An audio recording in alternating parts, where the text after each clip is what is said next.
3, 2, 1. Dahulu kala berdirilah dua kerajaan yang bernama Kerajaan Bimantara dan Kerajaan Ganeswara.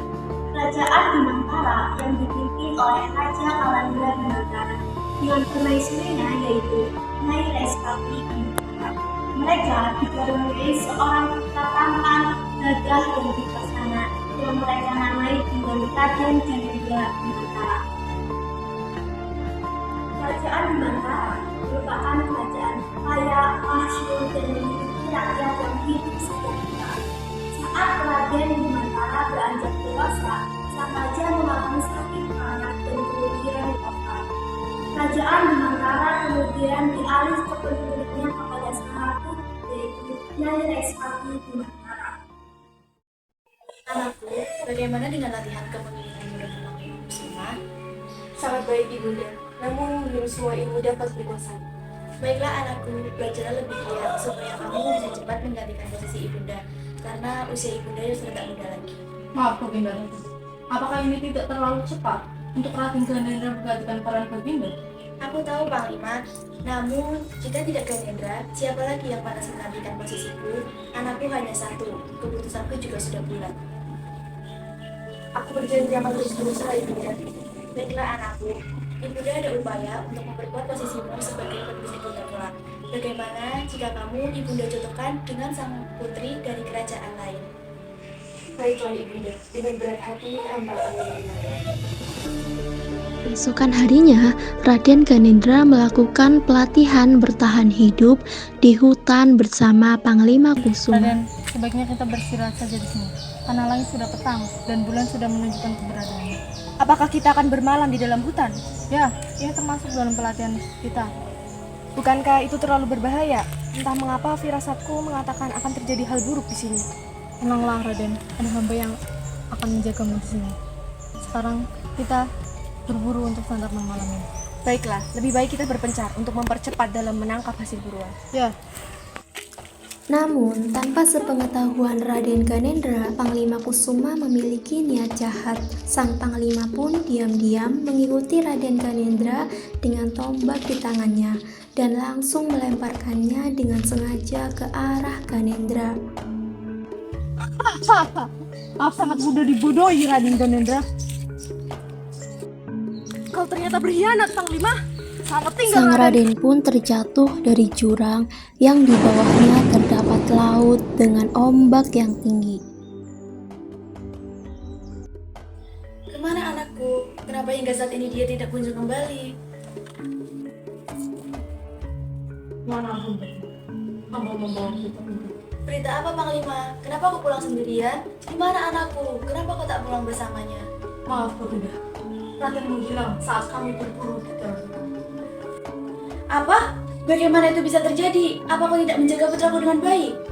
Ampun Baginda, hamba tidak tahu alasan mengapa Raden menghilang. Namun bisa saja Raden kabur untuk menghindari perburuan putri. Dan yang saya khawatirkan, ini pun terkam binatang buas saat kami berburu di dalam hutan. Apa? Sekarang juga kamu dan prajurit yang lainnya pergi mencari putraku sampai ketemu. Perintah hamba terima Baginda. Bagaimana ini? Bagaimana jika putraku diterkam oleh binatang buas? Apa dia bisa kembali dalam keadaan selamat? Jika tidak, siapa yang akan menggantikan posisiku? Di lain waktu, Raden Ganendra terbawa ombak sampai ke tepi pesisir pantai kerajaan Ganeswara. Ya, pada pantai ini, entah mengapa pantai ini semakin cantik sama seperti ibu putri. Terima kasih atas usianya, Mbok. Lihatlah putri. Siapakah tuan muda yang terdampar di pesisir pantai kerajaan kita? Entahlah, Mbok. Mari kita panggil tuan muda tersebut. Tidak berselang lama, setelah sang putri meminta para prajurit untuk memindahkan pemuda tersebut ke dalam istana, tepatnya di kamar khusus pelayan yang tersedia. Mbak, tolong ambilkan perbat dan kotak obat ya. Baiklah Tuan Putri, tetapi biarkan hamba saja yang mengobatinya. Tak apa Mbak, aku bisa. Ini kotak dan perbannya Tuan Putri. Terima kasih, Mbok. Mbok, apa sebaiknya kita panggil Tabi? Entah mengapa dia tidak bangun-bangun sama sekarang. Menurut hamba tidak perlu Putri. Sebaiknya kita tunggu sebentar lagi. Mungkin dia akan bangun. Di mana ini? Kemana perginya pengkhianat itu? Siapakah engkau? Apakah engkau yang membawaku ke sini? Tuan Putri, mundur. Hamba takut dia akan melukaimu. Tidak apa-apa, Mbok. Namaku Citraloka Ganeswara. Tadi aku menemukanmu di tepian pantai dengan dalam keadaan terluka. Jadi aku memutuskan untuk menolongmu. Ternyata begitu. Terima kasih sudah menolong hamba, Tuan Putri. Siapakah namamu Tuan Muda dan dari manakah engkau berasal? Nama hamba adalah Aksan, dan hamba berasal dari wilayah Bimantara. Kerajaan Bimantara? Bukankah itu negeri seberang? Dan bagaimana Tuan Muda bisa sampai ke sini? Memang benar, Putri. Hamba terluka saat berburu di hutan dan tanpa dapat disadari hamba terjatuh dari atas tebing laut. Jika begitu, apa yang akan Tuan Muda lakukan sekarang? Maaf, Tuan Putri. Jika hamba lancang, bersediakah Putri mengizinkan hamba untuk singgah di sini barang sebentar? Jikalau boleh, tolong berikan hamba pekerjaan yang tersedia di kerajaan ini. Hamba dapat melakukan apapun, Tuan Putri. Tentu saja saya bersedia, Tuan. Sepertinya posisi tukang kebun sedang kosong di sini. Apakah berita tersebut benar, Mbok? Berita tersebut benar Putri, tetapi apakah Tuan Muda tersebut bersedia melakukan pekerjaan tersebut? Entahlah, Mbok. Aku akan tanyakan terlebih dahulu. Tuan Muda, sepertinya posisi tukang kebun sedang kosong di sini. Mohon maaf, saya tidak bermaksud untuk merendahkan harga diri Anda.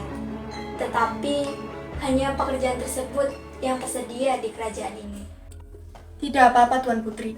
Hamba sungguh sangat berterima kasih karena Putri sudah mau menyediakan pekerjaan untuk hamba. Baiklah, jikalau begitu, sekarang Tuan Muda istirahat terlebih dahulu sebelum memulai bekerja. Baiklah, Tuan Putri. Salam ayahanda tercinta. Duduklah Putri. Kudengar kau membawa seorang pemuda ke dalam istana. Benar ayahanda, pemuda tersebut aku temukan di tepi pantai dalam keadaan terluka.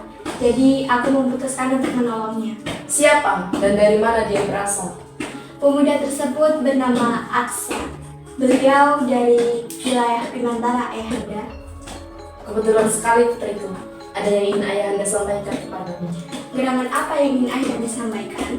Sebenarnya ayahanda ingin menjodohkanmu dengan putra mahkota dari kerajaan Bimantara, putriku. Ada gerangan apa ayahanda ingin menjodohkanku dengan putra mahkota?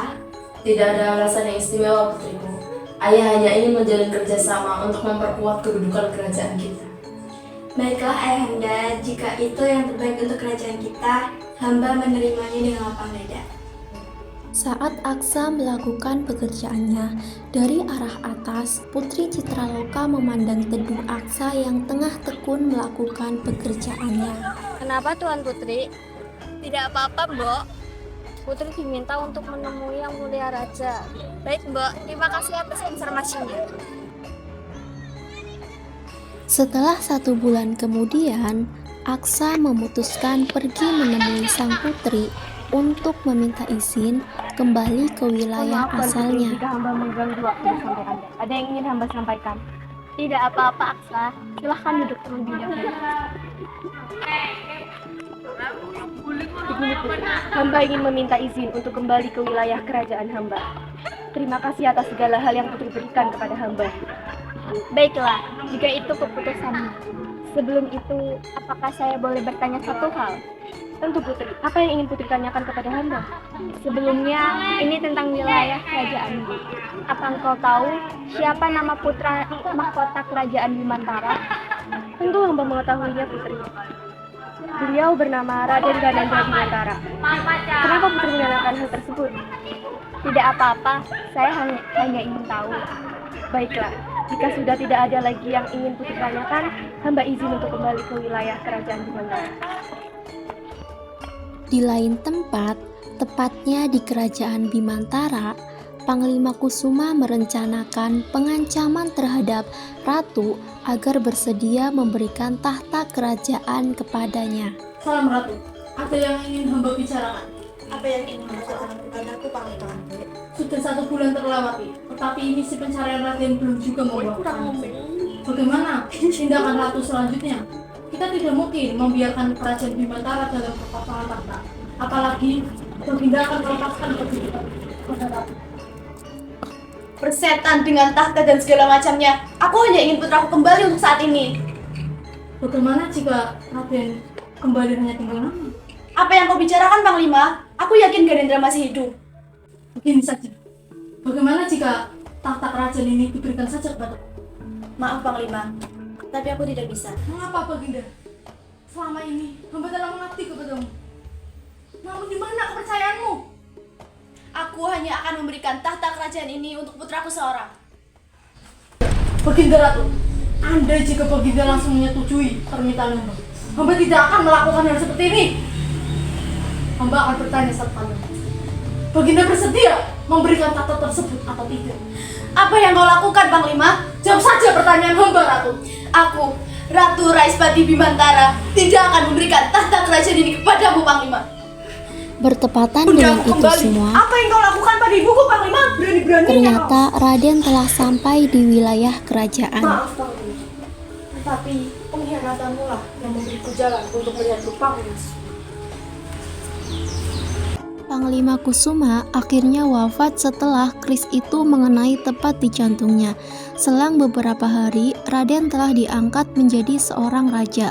Raden juga telah menceritakan semua kejadian yang ia lalui kepada Ibunda Ratu. Anakku, apa kau masih ingat dengan perjodohan yang Ibunda katakan sebelumnya? Tentu saja aku ingat, Ibunda. Baiklah anakku, karena sebenarnya putri yang menolongmu pada saat itu adalah wanita yang akan kujodohkan denganmu. Ah, begitu ternyata. Pantas saja, waktu itu Putri Citraloka pernah bertanya kepadaku tentang putra mahkota kerajaan kita, Ibunda. Baiklah kalau begitu, tapi apa kamu setuju bila kita besok langsung melamarnya? Hamba setuju, Ibunda, karena hamba juga sudah menaruh hati terhadapnya sejak kejadian itu.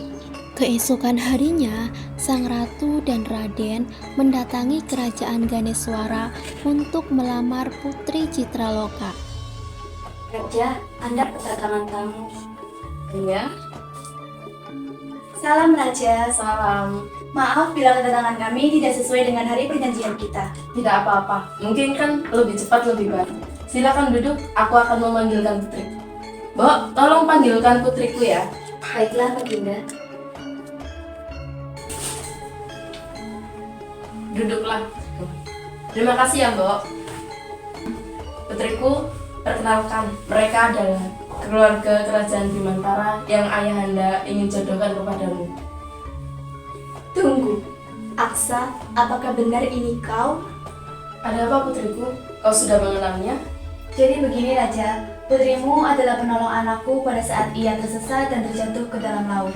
Ia juga memberikan pekerjaan kepada putraku selama putraku menyamar menjadi Tuan Aksa. Wah, kebetulan sekali ya. Sepertinya memang mereka sudah ditakdirkan untuk bersama. Akhirnya mereka berdua hidup bahagia.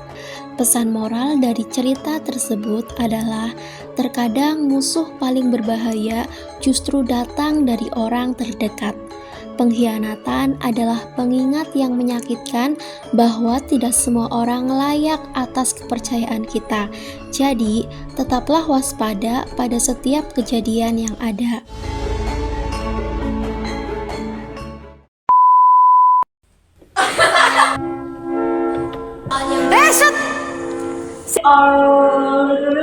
Raden.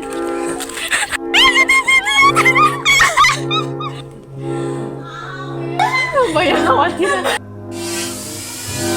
Kok ngomong?